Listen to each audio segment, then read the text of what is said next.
cheat on me with my best friend. I'll wreck your career and publicly humiliate both of you. Shithead and Sarah have been like family to my wife and I for several years, practically ever since we moved in across the street from them. The four of us were extremely tight.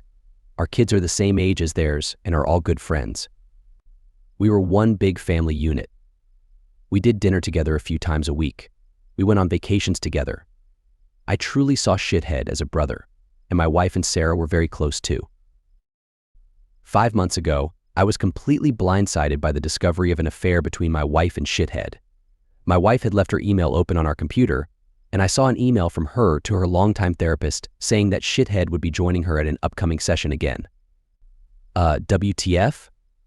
My mind started racing. Why in the world would Shithead be going to her therapy sessions without my knowledge?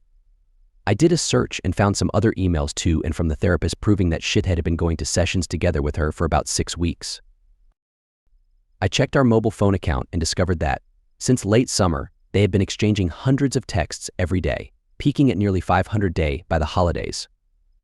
Speaking of the holidays, my wife and I hosted both of our family's parents, siblings, etc. for both Thanksgiving and Christmas dinner, and Shithead and Sarah joined us, either for dinner or after dinner, on both holidays.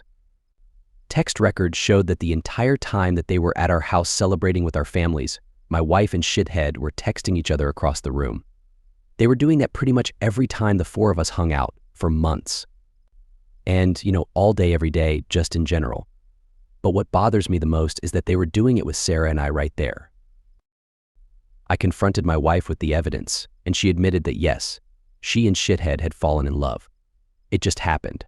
I don't know how, but I love him and I just don't feel anything for you anymore. I'm sorry. They had gone on a school district trip together. Something had happened in her hotel room, and things had moved quickly from there. She explained, as I lay face down on the couch, unable to look at her, that they had already made plans to move out and divorce me and Sarah, and while they didn't plan to move in together immediately because of the kids, they'd probably do so eventually. The meetings with the therapist were supposedly mostly for the purpose of finding a way to break this to me and Sarah as gently as possible because they were so very concerned for our well-being. Sarah and I are fairly certain that they weren't planning on telling us about the affair at all, and were simply going to discover their feelings for one another several months down the line, after they'd come up with some other reason to divorce the two of us. My wife moved out 2 months ago. I was, and still am, utterly destroyed. I cry every day.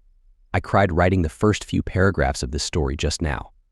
I worry nonstop about the impact on our kids. But I am also not exactly a shrinking violet when I feel that I've been wronged. And in this case, I was objectively very, very wronged. So a couple of years ago, Shithead ran for a Board of Education seat as a pretty extreme underdog. I helped him with his campaign materials and debate prep, and my wife, a well-known school district employee, this becomes important later, got the word out as best she could. Much to our surprise, he actually won in a squeaker by just a few dozen votes. Being on the board became the center of Shithead's world. He joined every committee that he could. This turned into the foundation of his affair with my wife, as they were constantly going to school events and meetings together on evenings and weekends.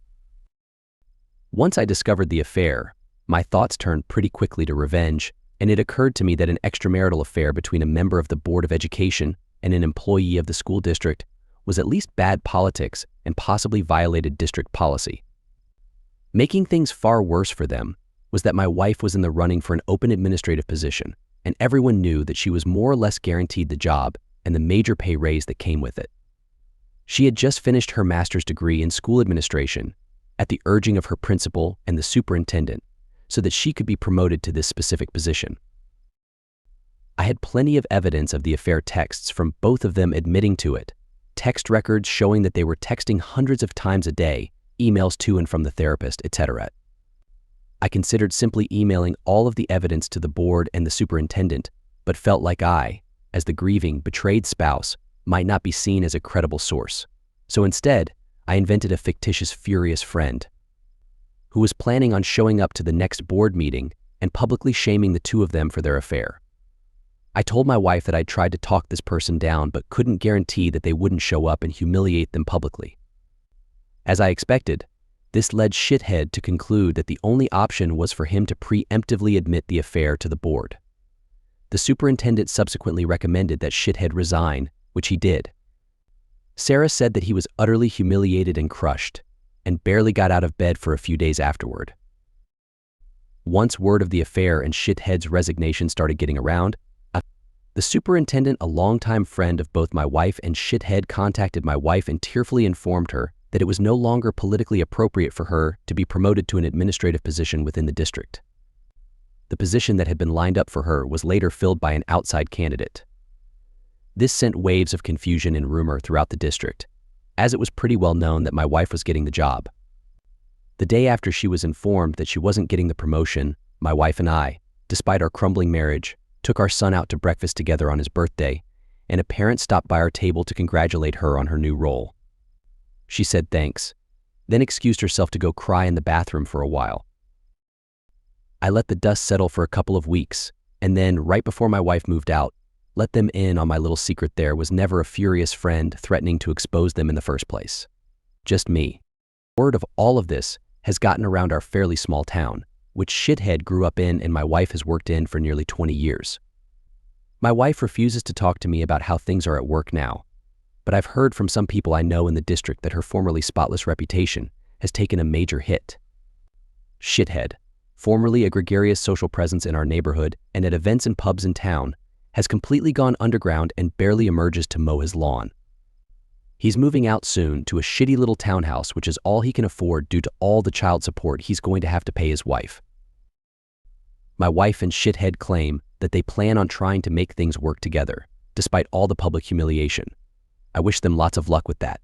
I'm sure it will be a lot of fun to show their faces together in town. Edit, here's a log of their texts calls over the course of a few months before I discovered the affair. Obviously their phone numbers had been stripped out. https://anonymousfiles.io/udpmgkey88h. Answers to some common questions in the comments. Are you and Sarah a thing now? You should totally be a thing. That would be awesome. No, we're friends. We've been incredibly important to each other since this all started, and have certainly gotten a lot closer, but not in the way everyone's thinking. This would all be so much harder to deal with if I didn't have her to lean on, and she says she feels the same way about me. We're going through basically the exact same situation with the same players, after all. Shithead hasn't moved out yet. Once he does, we plan to go back to getting the kids together more often like they used to. It'll never be the same, of course. She already does come over with the kids from time to time, but it's just tough with shithead's constant presence across the street. Didn't your revenge hurt both sets of kids? Not really.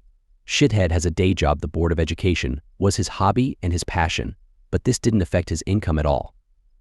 And my wife has been assured that if she wants to pursue an administrative position with another district, she'll have glowing letters of recommendation from her superintendent and principal.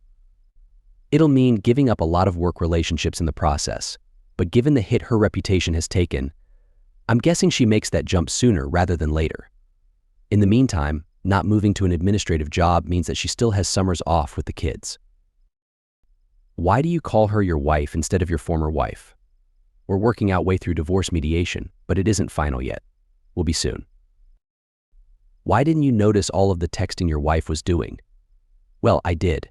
It was really starting to piss me off. It was excessive. She has a big social circle and does tend to text a lot anyway, but it was really getting over the top, to the point where she was completely ignoring me and the kids. At one point in November, I asked her to agree to a no phones at the dinner table rule, which she agreed to reluctantly, but then would pout through dinner, and eventually she just started using her phone during dinner again. All that said, I was blind. Not only was the texting getting weird, but her relationship with shithead was starting to make me uncomfortable. Sarah noticed it too and agreed.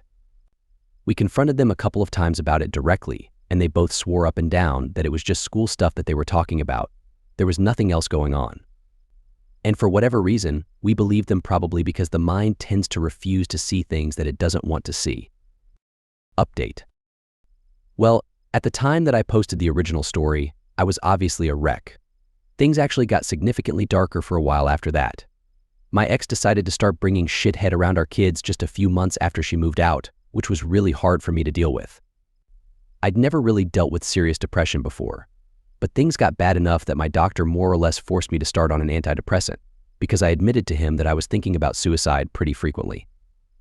I think this is where I should mention trigger warning for the rest of this paragraph. I had a very specific plan and everything I needed to do it.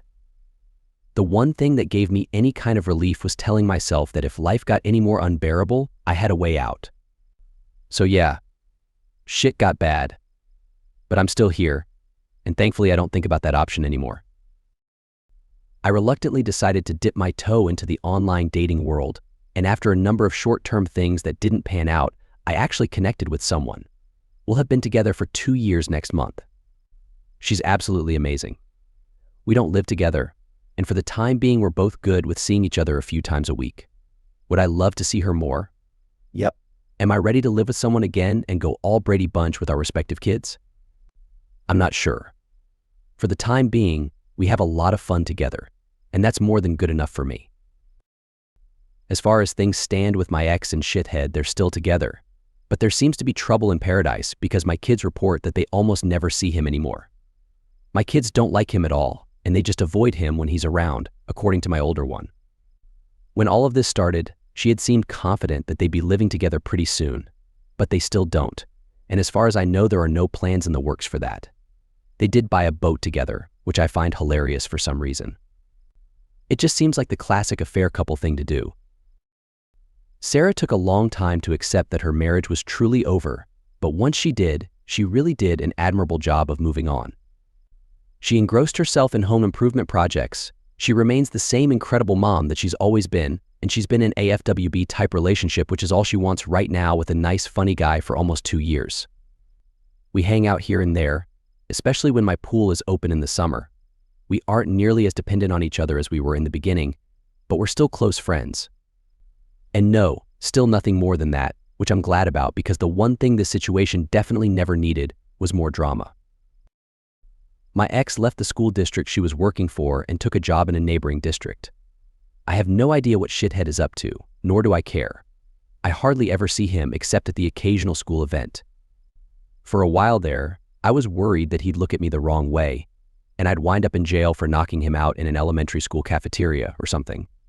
But I just don't care enough about him anymore for that to be a concern. So, all in all, life is pretty okay right now. I do miss being a family. I still have nightmares about all of this stuff and deal with intrusive thoughts at times. I fall asleep to audiobooks now to keep those thoughts at bay, otherwise I still struggle to sleep sometimes. But my girlfriend is amazing. I have an incredibly supportive family. I just officiated my sister's wedding a couple of months ago, and I have a big dog who needs lots of walks, and that's a huge help for me on so many levels.